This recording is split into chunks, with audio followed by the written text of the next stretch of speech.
Hey everyone, welcome to the temple. Today I'm bringing you a Q&A session. So I want to do something a little bit different today.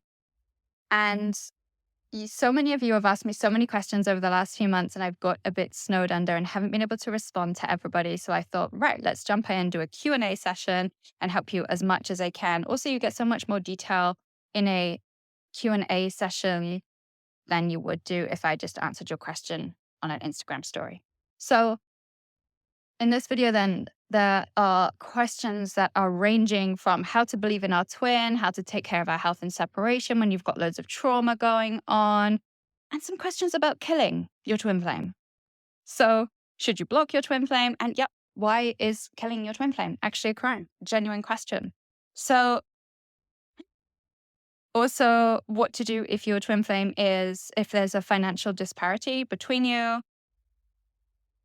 What do you do if you don't have social media? Like, how do you communicate with your twin flame in separation if you don't have social media? How do you know you're missing each other? A bit about twin flame communication and separation, and so much more. So I'm really excited to bring this to you. For those of you who are new here, hi, I'm Charlie. Welcome to the temple. I'm so glad you're here. If you could leave me a like, share, subscribe down below, it helps to spread the message of the temple and the message of unconditional love that we are here to embody and become, because of course we already are. Our desires are given to us for a reason because they are us. And as a mother to two children, it is one of my missions in life to show them that they can be, do, and have anything they desire. That's why the temple exists. So let's jump in. Okay, first question was these ones are from Instagram. So those of you who have left me messages recently, I'm sorry if I didn't get around to your questions in the Q&As. I tend to do them for around 24 hours, but I know some of you have kind of jumped in with questions outside of that, but I do try to get around to as many as I can in that 24-hour window. If not, I might start doing more Q&As here on YouTube. Let's see how this one goes. But first question then, this one makes me laugh. You'll see why in a second. How is my divine masculine so perfect? And the reason it made me laugh is because I actually thought there was a chance that it might be my divine masculine asking that very question, like showing up anonymously asking why he is so perfect. Wow. Because that's the kind of funny thing that he would do. But yeah, on serious note, how is my DM so perfect? I love this question because what it means is that you see yourself as perfect. And that's beautiful. Like, we're all taught, oh, we're kind of imperfect and you have to love your imperfections. And it's like, well, why? Why can't we just decide that we are perfect? We are perfect. You are perfect. You are perfectly made. You are made in God's likeness. How can you not be perfect? And therefore, if you see your twin flame as perfect, then of course you are perfect. Doesn't mean you might not mess up sometimes. Doesn't mean you might have a meltdown sometimes. Doesn't mean you might not, do or say or be the wrong thing sometimes. But what it means is you are perfect and you see yourself in that way. And I just think that in an era where we're all conditioned into seeing narcissism, to believe, actually, you know what? I am perfect because I am made in God's likeness, because I am the I am, is beautiful. So it just made me really happy to see somebody actually stand up and say, I can see my divine masculine as perfect, even though we know our divine masculine probably isn't what we would classify as perfect because we are not, okay? And they are our mirrors. And so to actually hear somebody say, they are perfect. And to be able to witness that and to see how you are believing they are perfect must mean, therefore, that you see yourself in that way is really, really beautiful. And I really support that. So that's why your divine masculine is perfect, because you are. And you are both divine creations. You're both perfect. Second question, how do we believe in our twin? Okay. This is a big question and probably could have had a YouTube video on its own. How do we believe in our twin flame? It's just a choice. You make that decision every single day. You make that decision and you stick to that decision in alignment with the outcome that you want or who you want to be. So if your outcome is, I want my twin flame in my life, I want to communicate with my twin flame, I want my twin flame and I to have more communication, I want us to have a full relationship together, whatever that looks like. It might be that I want to be the kind of person who believes in love, who believes that my twin flame loves me, who believes that I can have the relationship I desire, that believes these desires are placed in my heart and soul for a reason. These are all potential outcomes that you will choose to align yourself with when you're on the twin flame journey. If you are aligning yourself instead to, we're in separation, they're not talking to me, they did this bad thing to me, then of course that is what you will experience more of, because what you focus on expands. So if you're choosing to believe in your twin, which is beautiful, well, how do you do that then? You just decide every single day, and you decide no matter what. So you wake up every day and you decide, I believe in you. You wake up, and no matter what you might see or hear, or somebody tells you, or you feel, or you experience, you believe anyway. So I had this thing this weekend just gone with one of my clients. So Eclipse weekend was very illuminating, let's say, for many of us. And for one of my clients, she messaged me, and she's been doing pretty well with her twin flame, actually, and vice versa.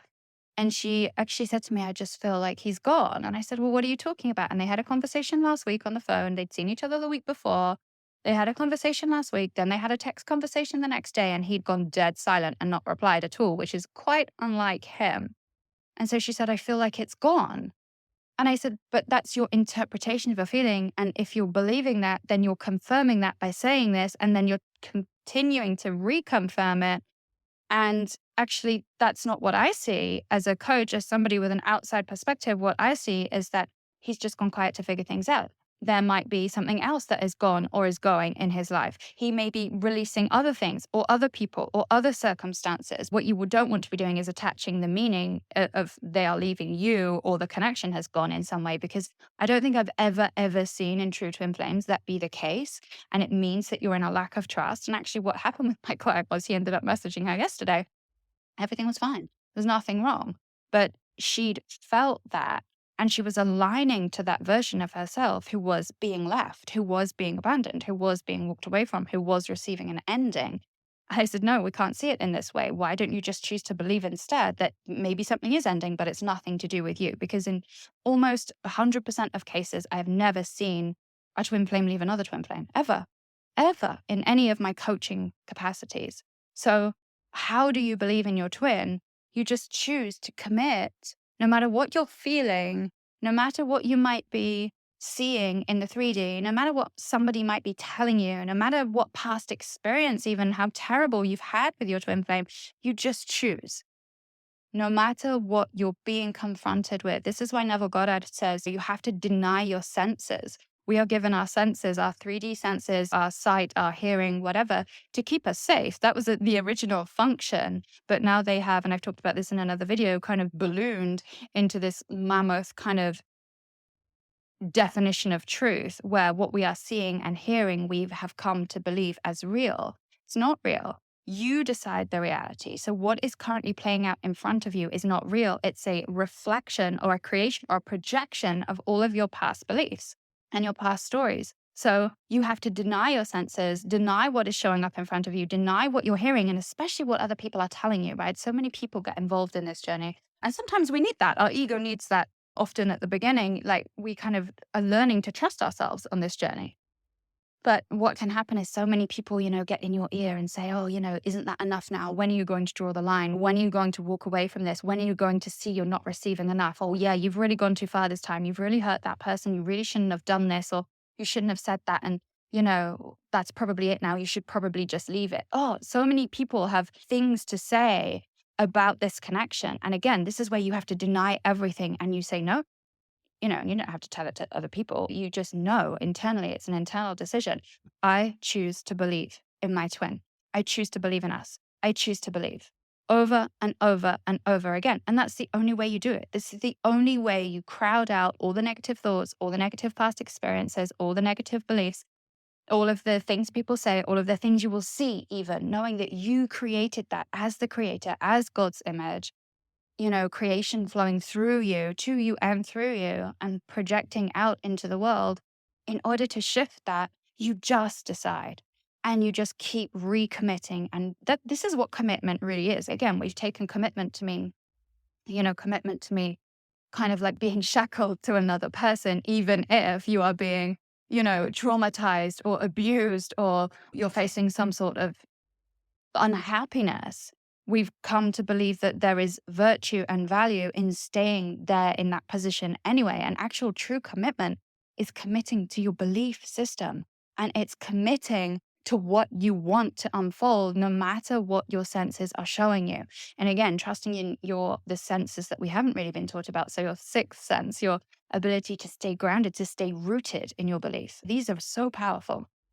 So how do you believe in your twin? You make the decision, and you make it every day, and you make it multiple times a day, and you choose to make it and commit to it no matter what the 3D shows you, until you get to the place where you don't even question whether you believe in your twin or not. It just is. It just is who you are. You believe in that person, and you believe in them and wholeheartedly, no matter what. Okay. So that's all it is. It's just a choice. That's how you do it. There's nothing more complicated than that. I often get clients say to me, oh, it's got to be harder. I've been doing all this healing work, and I've been doing this exercise and that exercise. And you're telling me all I have to do is just choose differently and choose to believe in that choice? Yeah, that's it. That's all you have to do. There's nothing more to it than that. But what about this? What about how they hurt me? What about how they cheated on me? What about how they did with this person? Like, it's not that you can't draw lines around what you want your human experience to be and feel like. Okay. So for me, cheating is a no-go. If I'm in a full-on committed relationship with someone and I'm cheated on, that is the end of that relationship. And I don't care if you're my twin flame, soulmate, or the Pope. Like, I mean, I don't know why I'd ever be in a relationship with the Pope, but whatever. That's it. That's it. That's a non-negotiable area for me. It's just the end. So you still can have your own human limits, and you have to decide where they are. But at the same time, that's your choice.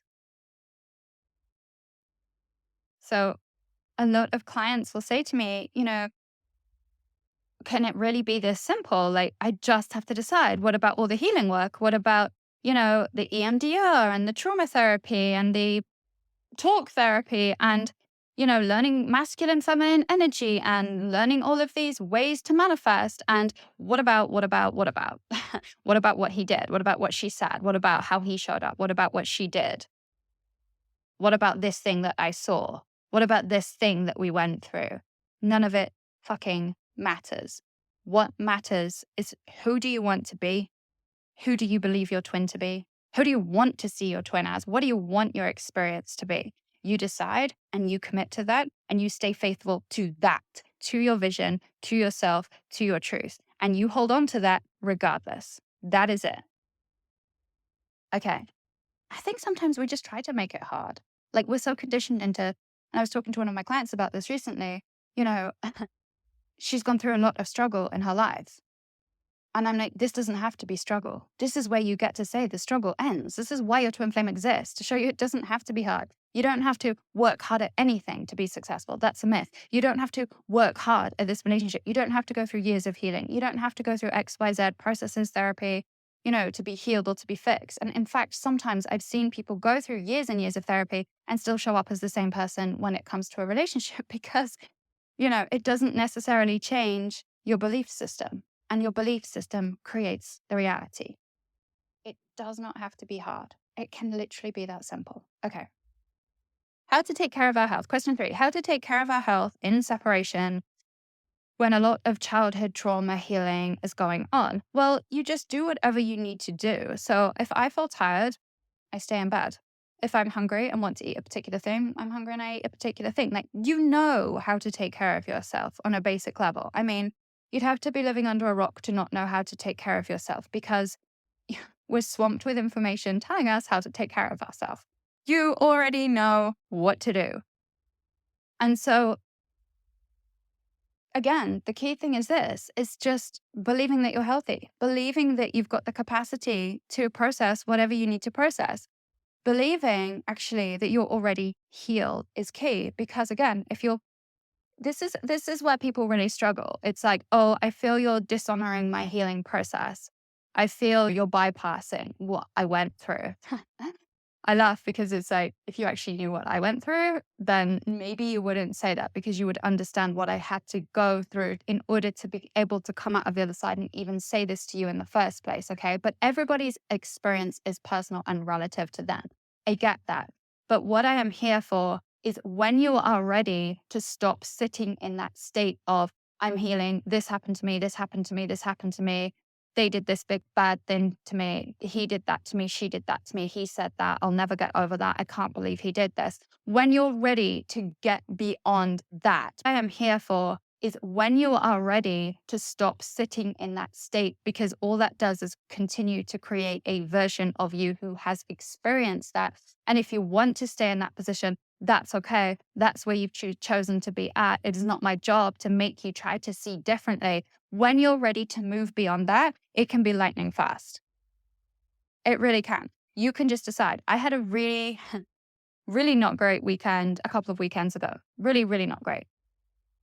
And I was doing all of the things, making myself have a good time, really trying to force myself to go through it. And then I was like, hang on a minute.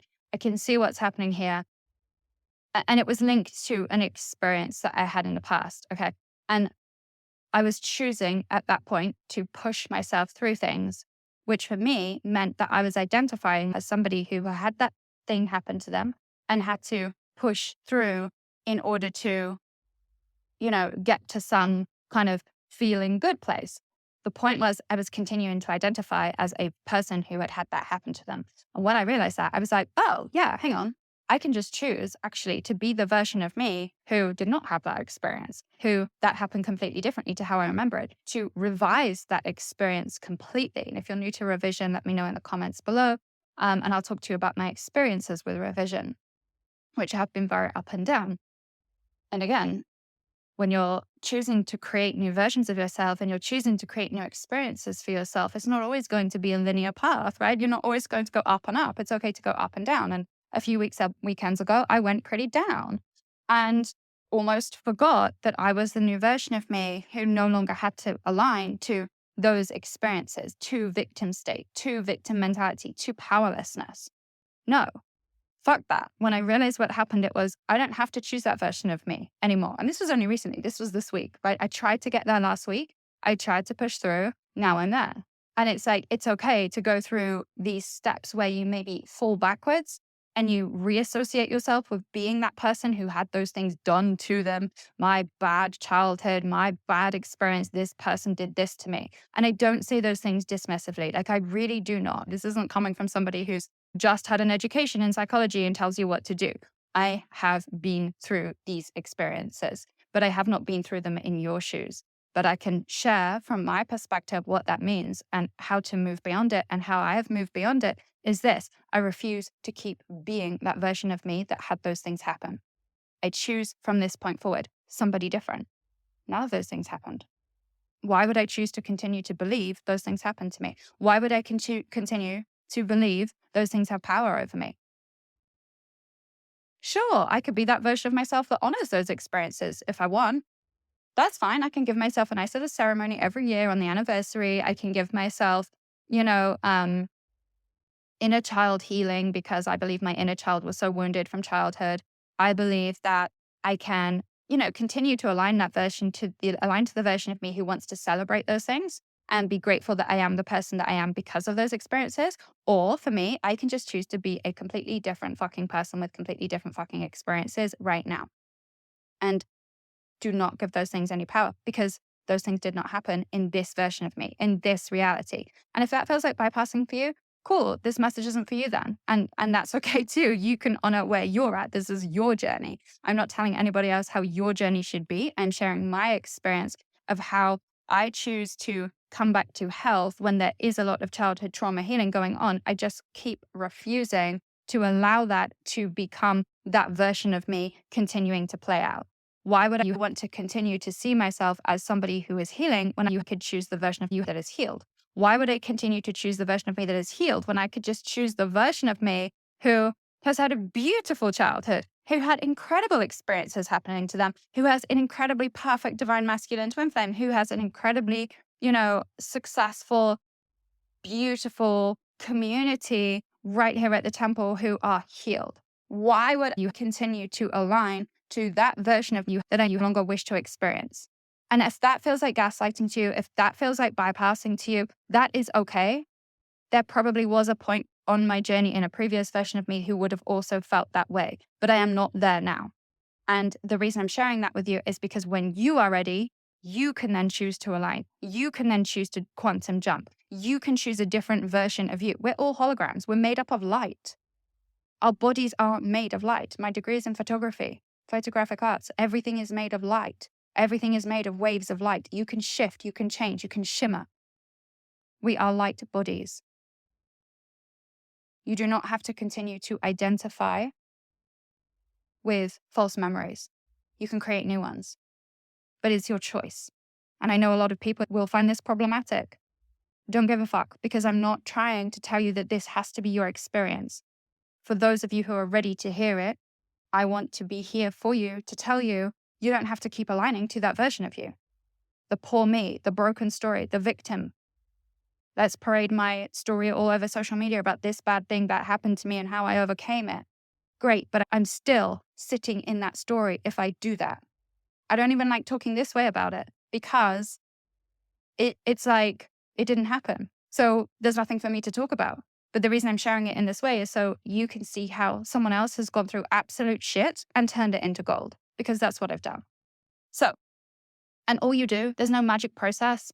There's no therapy that you can do or go through or experience. In fact, you can stay in therapy for, like I said, decades, and you still really never come close to healing. All you come through, all you do is kind of relive the experience. But does it actually change you? Does it change your belief systems? Are you still repeating the same patterns with similar people, maybe slightly diluted? Great. So what, you're going to go through another 10 years, 20 years of therapy? For me, that's just not an option. My life is now. The gold is now. The gold is available to you right now. So why would I continue to choose to see myself as somebody who is not healthy, still healing, still needs inner child work, still needs to think about this thing, still needs to react and be responsive to this thing or triggers around that thing? And I can really thank my divine masculine for that, because it triggered the fuck out of me a few weekends ago. And I had to really go and look at what is going on. Oh, I'm still identifying to victim state. I'm still identifying to poor me victim mode. He gave me the gift of being able to see where I hadn't healed that yet, where I was still aligning to this thing happened to me. That I can choose a version of me that's just not that. It's just not there anymore. Choice is yours. But I'll tell you which one I found easier is the version of me that is just not associated in any way with any past traumatic experience, because why would I want to continue to identify with that?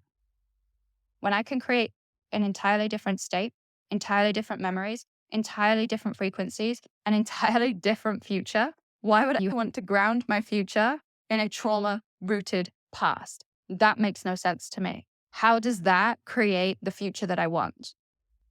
By continuing to live in the past. I'll tell you what it creates. It creates more of the past, just in a different suit.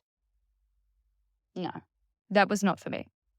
So how I take care of my health in separation, how you can take care of your health in separation, you can align to the version of you who is healthy. And you can choose the version of you who is healthy while healing. You can choose the version of you who is healthy while healed, or you can just choose the version of you that is completely healthy. And when you choose to align yourself to that, and what that means is you just tell yourself every day, I'm perfectly healthy. I'm amazingly healthy. I eat like a healthy person. I move my body like a healthy person. I look fucking healthy. This is how somebody asked me another question. I haven't actually got this one written down, but they said, how did you get your curves back up to looking bony? I think I'd responded to somebody's comment. It was about the weight loss video. And it said, I got really, it was horrible. I remember looking in the mirror and I was so thin, like for me, like properly bony. And I remember crying because I thought my divine masculine wouldn't find me attractive. This makes me really emotional. And what I meant, of course, was I don't find myself attractive. I don't feel good. I don't feel sexy. And I chose to align myself. And this was after months, by the way, of trying to put weight on in a 3D sense. So I was ordering takeaways 4 times a week. I was eating breakfast out nearly every single day. I was, ordering really rich food from when I ordered the supermarkets. I was eating also a lot of junk because I just thought, just load up the calories. Like, please just load up. And I did this for about 3 or 4 months. It didn't work. And then when I stood in front of the mirror and I just cried at the sight of me because I was so thin, and I felt like my divine masculine wouldn't find me attractive, which I know has nothing to do with him. This is me.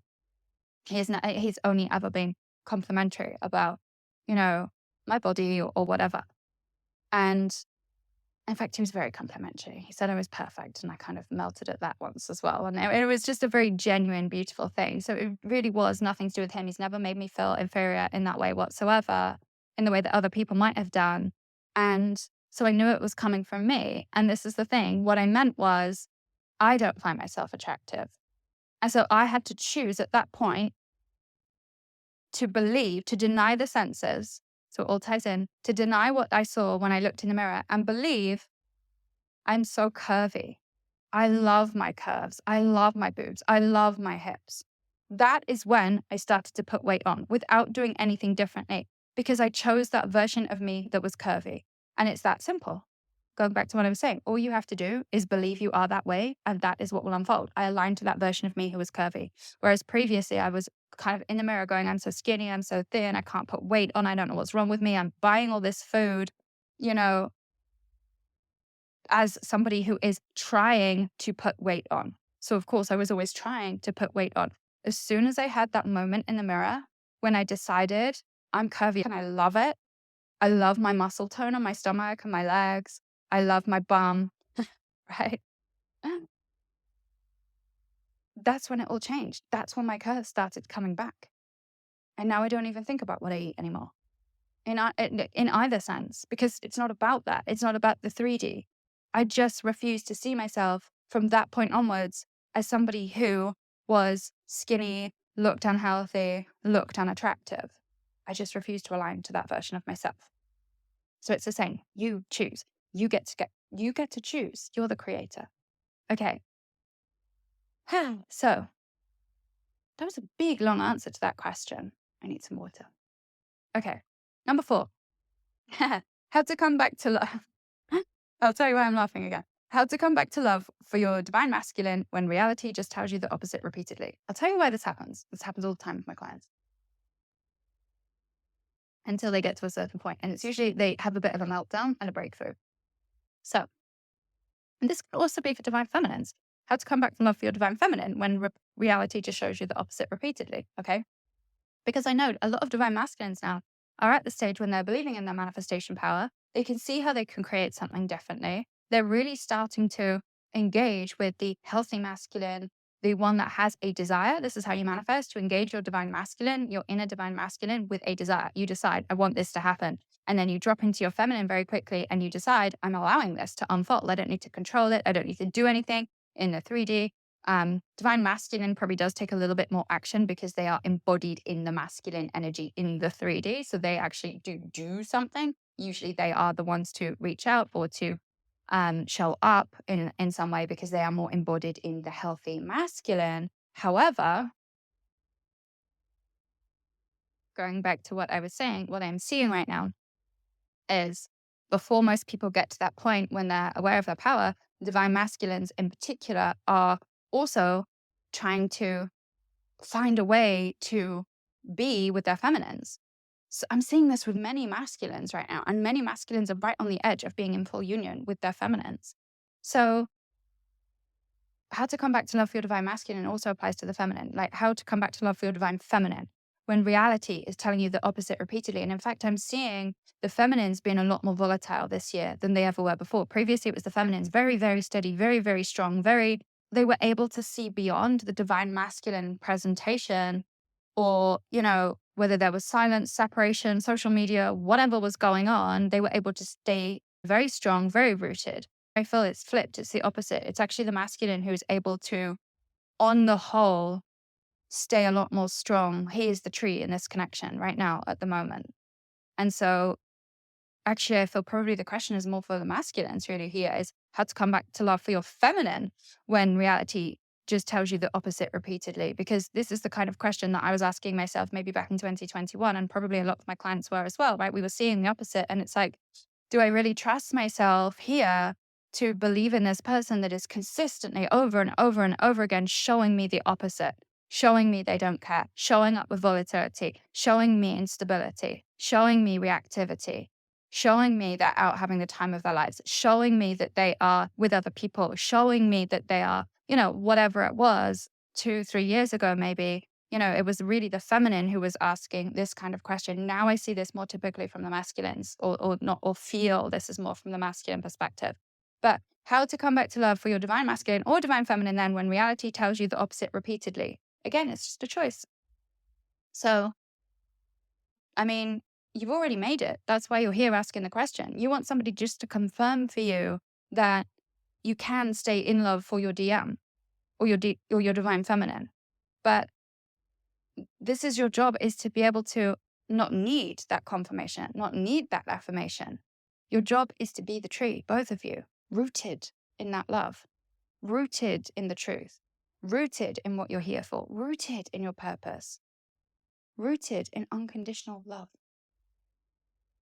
Doesn't mean you're not going to react, doesn't mean you're not going to respond, doesn't mean they're not going to react, doesn't mean they're not going to respond, doesn't mean you're going to not slip into old patterns, doesn't mean you're perfectly healed. But coming back to love, it's just a choice. I choose to see you as perfect. I choose to see you as whole. I choose to see you as healed. I choose to see you as fucking amazing. I choose to see that we're on this path together, no matter how hard it gets. I choose not to let go. I choose to believe you're here. I choose to see the goodness within you. I choose to see the darkness within you and love it anyway. And love it because it's fucking magical and powerful and you wouldn't be who you are without it. I choose all of those things. That's coming back to love.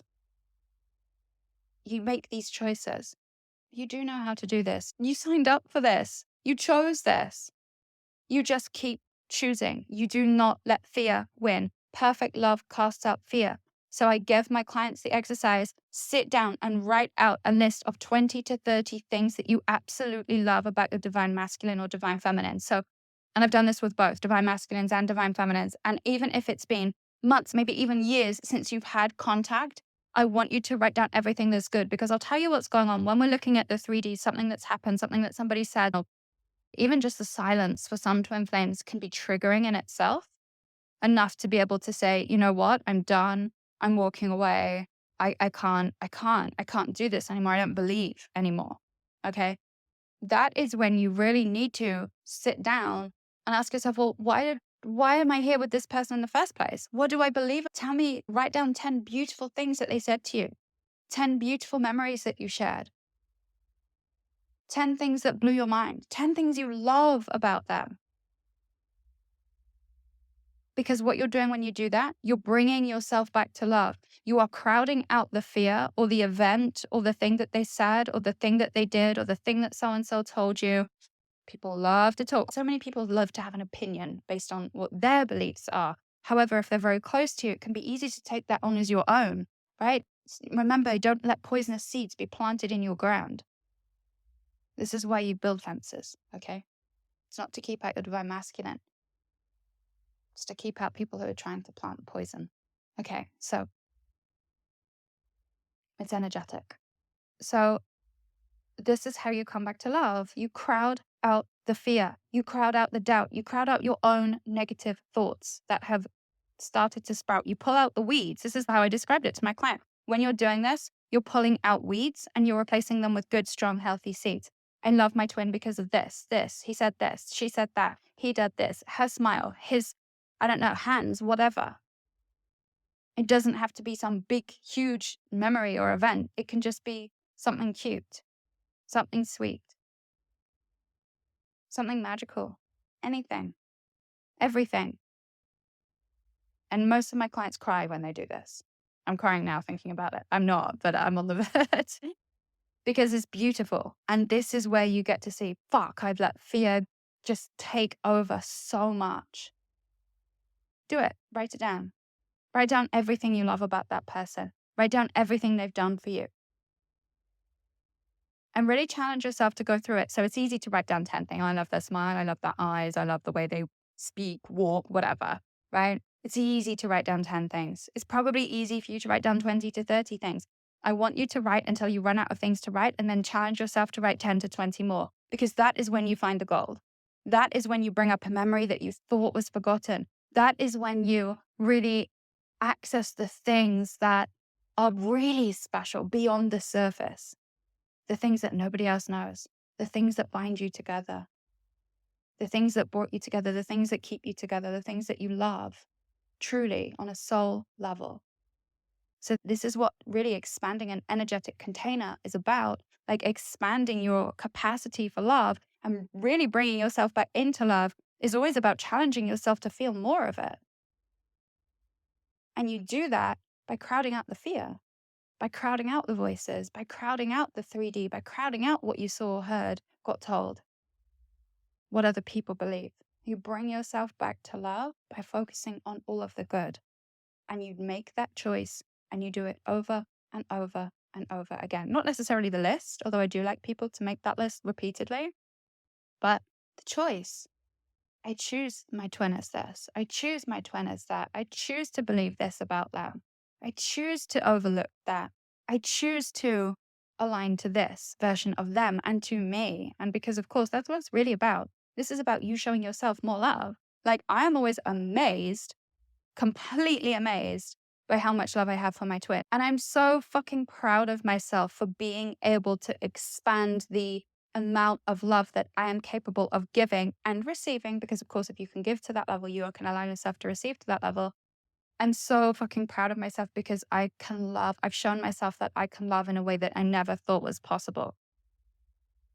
Because when you align to that version of you who's been damaged, traumatized, victimized, whatever, by society, state, rules, conditioning, when you align yourself to that version of you, it can be very, very difficult to even know you can love somebody that much. That's when it starts to feel a bit like, everyone told you love is a fantasy, love is a dream, love like that doesn't exist. You have to work hard at it. You have to do and be all of these things and all the fucked up beliefs we've come to believe around love, which actually aren't true. And I'll go through more of these in another video. But we've come to believe these things. And actually, the truth is that all you have to do in order to love is to, and to receive that level of love is to fucking believe it exists in the first place for you. It's not a fairy tale.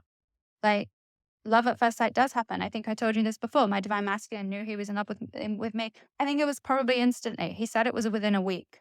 A week. And it's still there. Like, it just doesn't go anywhere because he holds that space beautifully, even when we fuck it up. And so do I. And we both know that the second either one of us steps out of that container, that's it. But what we have learned is to continue to believe in that container. And that's why it exists. Because we know that that's possible, because we know that's available to us, because we believe in everything about the other person. Not that we don't get frustrated, not that we don't let ourselves down, not that we don't fuck it up, not that we are perfect. But we still continue to align to that version of us who believes. That's what love is. That's how you return to it over and over and over again. You return to the best. You crowd out the bad. You crowd out other people's voices. And I'm going on a lot about that because I've had quite a few clients who have said, my family said this to me. One particular client who grows up with a group of friends and your friends don't mean to have a negative slant on your dynamic. But because these relationships don't fit into the conventional standards of what a relationship should look like, and thank fuck for that, because relationships on earth right now are fucked, right? Thank God twin flames exist. But because they don't fit into the old paradigm thinking, and your friends are not yet of the new paradigm thinking and thought, they judge these relationships based on an old past experience and also an old version of you. They do not align to the new version of you who has that love because they cannot understand it. They cannot see it. But so that's why I talk a lot about what other people have to say, because I can see how it, one of my clients is actually, I turn around and say to her, have you been out with this person recently? And she's like, oh yeah, last night. And I'm like, because I can see it and I can hear it in what you're saying. I can feel your energy shift. You've got to be mindful of what you're giving your seeds. Okay. But that's how you realign to love. Okay. When reality tells you the opposite over and over again, deny that reality, deny your senses, deny. What do you choose instead? I believe this about this person. This person is good. This person is beautiful. This person loves me. This person is always here. This person never goes anywhere. This person forgives me. I forgive this person. This person is incredible despite this. And in fact, I love them for this because it means this. You choose over and over and over again until the reality shows you different. And it always will. as long as you don't keep falling out of love. When we get this hot, cold behavior or someone showing up really nicely and then showing up like shit, is because you change your beliefs about them. And reality is very, very quick right now to show you your reflected beliefs about that person. Change. It's down to you. It's not down to them. It's not down to the reality to change. You are the creator. Okay. Next question. Is it possible? I'm going to have to do these in two. I'm not even halfway through the Instagram questions yet. Okay. Is it possible to be physically separated, but yet talk to your twin every day in separation? Yeah, of course. Like twins are developing a light body, and I've talked about this in another video, a light body faster than I believe most of humanity. And I believe the reason for this is because most twins have chosen unconventional working roles, which has given us time for adequate rest, sleep, nutrition, space for our bodies to shift. We are not being squashed into the news, everyday gossip, an airless room for 9 hours a day with minimal break. We're not pressured. And so our cells have begun to absorb that light and expand. We're transforming our bodies. Again, we're already light bodies, but we are becoming lighter, which means that our capacity for communication has shifted and changed. Our thoughts with one another are much more easily received. So of course you can be in communication with your twin flame every day. Of course. And a lot of my clients especially receive thoughts of, they know when their twin is thinking of them sexually. And I think if somebody had told me that 2 years ago, I'd have been quite skeptical. But now I've seen so much evidence of it and felt it. I know that's true. 100%, hands down. Of course, you could be physically separated, but yet talk to your twin every day in separation. But what I would advise you to do, if you don't want to be physically separated, stop focusing on the physical separation. Stop believing you're separate from each other. Because if you're in communication every day, well, then you're not separate, are you? And then it is only a short amount of time before you're actually physically in full communication in the 3D. Okay, number 6. Why is killing a crime? Just kidding. This is from one of my one-to-one clients. My clients have an incredible sense of humor. Yeah, why is killing a crime? Honestly, because you're in such a safe space with your twin flame, they kind of get the worst of you and the absolute best of you. But what happens over time, what I've noticed really interesting this year is that the feminines have become a lot more volatile, a lot more willing to walk away, or believing that they're willing to walk away. Of course they're not, which is what they're on my YouTube. You're there saying, yeah, well, I decided to leave this connection. But yet here you are watching videos about twin flames and putting energy into leaving comments on videos about twin flames, which actually means clearly you have not left the connection. Right? I just fail to see how people do not see that. But anyway, so yeah, in all honesty, your twin flame will receive the worst of you in a way that nobody else ever does, because they see all of you in a way that nobody else ever does. And that can scare us. If you don't have support, if you don't have a coach, if you don't have, processes in place for yourself, like journaling, like meditation, like a way to work with yourself, what will happen is you will, at some point along your twin flame journey, your twin will see the worst in you. And they will love you anyway. They will fucking love you anyway. And they will love you because you show them that side of you, because it is ultimate vulnerability, because you're saying, it's all your fears on display. And although that can sometimes feel like a lot, like this is where we got told as kids, we were too much, we were too emotional, we were too involved, we were too loving, we were too open, we shouldn't wear our hearts on our sleeve, too sensitive, all of these kinds of things, these beliefs that we got told. We got told that these were too much for people. So when you show somebody this, your twin flame, what you're actually saying is, here is all of me. Here are the worst parts of me, the burning parts of me, the parts I'm ashamed of, the parts that I know hurt people, the parts that with everybody else I hide away.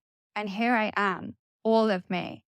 And it's not the best of me. And I'm not proud of these parts of me, but I love these parts of me. And if you can't hold them, it doesn't matter, because here I am. And every single time, although they might burn your twin, and they might, and I talked about this over one of my Instagram posts, they might hurt the ego. Ultimately, your twin sees this person is showing up for me with all of their emotions on display, with all of who they are on display. And you know what that is? That's fucking real. That's authenticity. That's beauty, that's power, and that's magic. It's not what we've been taught to believe. It's not the negative. It's not they're fucked up, you're fucked up, this is fucked, this is messed up, I'm swearing so much in this, aren't I? It's so funny. Like in real life, I hardly swear. And then when I get on camera or they have recording, it's like it all comes out. It's my Aries rising. I blame her. Anyway, so she comes out when she's passionate. So, which is a lot. When talking about the things that matter. Anyway, so, and by the way, for those of you who are Libra Sun, Aries rising, this is why the eclipse killed you, because it was on the Aries Mars axis and it was a Libra eclipse. Okay. And that's why I'm somehow still here, surprised to be alive, talking, walking. And my poor twin. Anyway. So, yeah, it's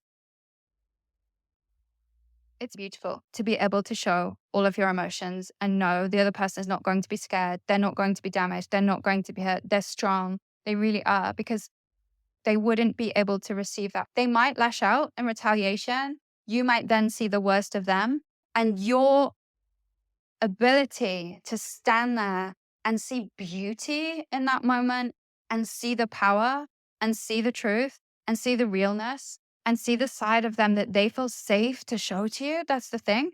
That's fucking amazing.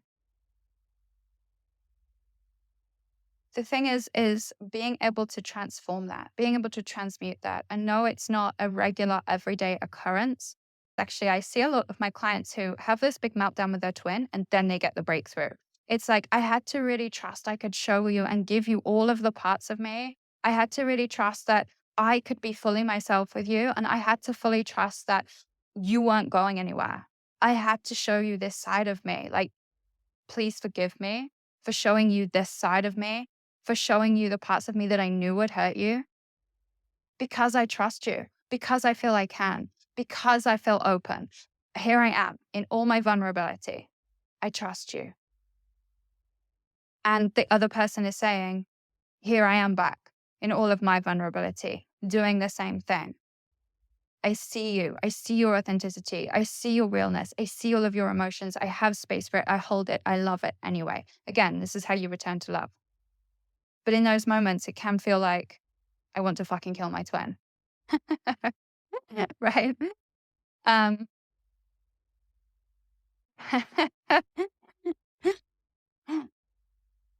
I'm just laughing because once I think I sent my twin a picture of a knife emoji and it was supposed to make him laugh and lighten the moment. And he just lost the fucking plot because he couldn't. At that point in time, that is when you literally feel that way. Like, so like the other person is not seeing you. This is why we react so strongly. It's like, you knew that would hurt me. You knew that would kill me. And so we react to that because we're reacting to that side of them. But then when we take a step back, it's like, actually, I see all of you that was on display. Actually, I'm so grateful for you that you were able to see and show me those parts of you in safety and in trust. And I promise I will take care of that. And when you can do that in your worst parts and in their worst parts, and you know that they do that for you because you trust that they can do that for you, that is when a lot of clients will have their breakthrough. That is when a lot of clients will see union very quickly, very fast, very instant, because they've gone, I've given you the worst and you're still here. It's full trust. Now, I'm not saying you have to give your twin your worst in order for them to fully love you. They fully love you anyway. And not all of my clients do this. It's just, some do. But yeah, so it's again, a twin thing, isn't it? It's the dark and the light. It's saying, oh my God, I'm at that point where I could literally murder my twin. But at the same time, you've dropped everything. You've dropped the guard. You've dropped the defenses. You've dropped the pretense. You've dropped the bullshit. It's like, here I am. Here's the fucking worst of me. This is the worst thing I can ever do. And you receive that and you choose what to do with that. And what happens is, always with twin flames, you return to love. Or you choose to return to love. Because if you don't, it's probably not twin flame connection. If you do not choose to return to love and you drop it and you move into fear and mistrust and resentment and anger and revenge or whatever other emotions you want to experience, or you just walk away and you're able to do that, it's not a twin flame connection. It's not. Okay. So yeah, why is killing a crime? Is it? I don't know. Um, ugh, I'll probably get the video taken down for that. Anyway, love your vids. Thank you. I love you being here, and thank you for your comment. That meant the world to me. Thank you, thank you, thank you a million times. It's because of comments like this. It's because you engage with the questions. It's because you engage and you leave me likes, shares, comments, subscribes. Not because I need it for the validation, but it's because I realize I have to do this. This is my purpose. This is why I'm here. This is what I choose every single day.